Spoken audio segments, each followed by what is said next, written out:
In the 18th century, Dr. Anton Chekhov was attending to two patients who both presented with large, palpable tumors.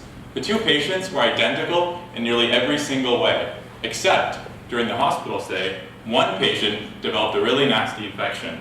Amazingly, Dr. Chekhov watched as the infected patient's tumor shrank and the other patient's tumor grew. This was one of the first recorded observations of immunotherapy, and despite this, we've been treating our patients the same way ever since, with cutting, burning, and poisoning. I think we've told ourselves that such an aggressive disease warrants an equally aggressive treatment. But what is cancer really? Well, cancer is uncontrolled cell growth, but cancer is also a failure of detection.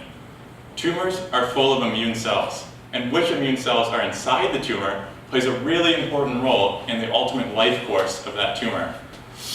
When a tumor is full of immunosuppressive cells, it's considered cold. And when we call a tumor cold, we mean that the immune system has a hard time in both locating the tumor and ultimately killing that tumor. So, logically, we want to turn cold tumors into hot tumors, and that's really where my thesis lies. R848 is a small molecule that binds immune cell receptors and sets in motion a powerful inflammatory response. This response can actually transform immunosuppressive cells into anti-tumor cells. And essentially, it turns a cold tumor into a hot tumor.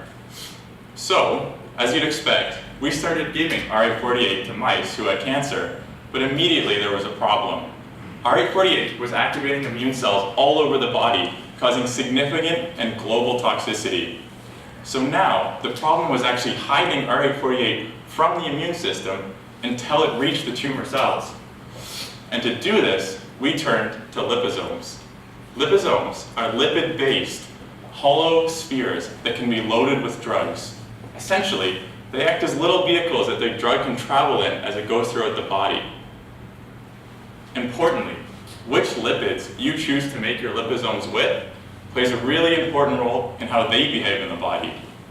We found that adding a positive lipid called DS-TAP actually caused the liposomes to be retained in the peritoneal cavity. With this in mind, we thought that treating abdominal cancers was a pretty good end goal. With R848's powerful immune activating qualities encapsulated inside DS-TAP liposomes, we think we have a pretty good tool for waking up the immune system and putting it to work fighting cancer in the abdomen. I would say that it's time to put immunotherapy back onto our radar, and I think Dr. Chekhov would agree with me if he was here today. But with the Nobel Prize going to this field this year, I would say it maybe already is.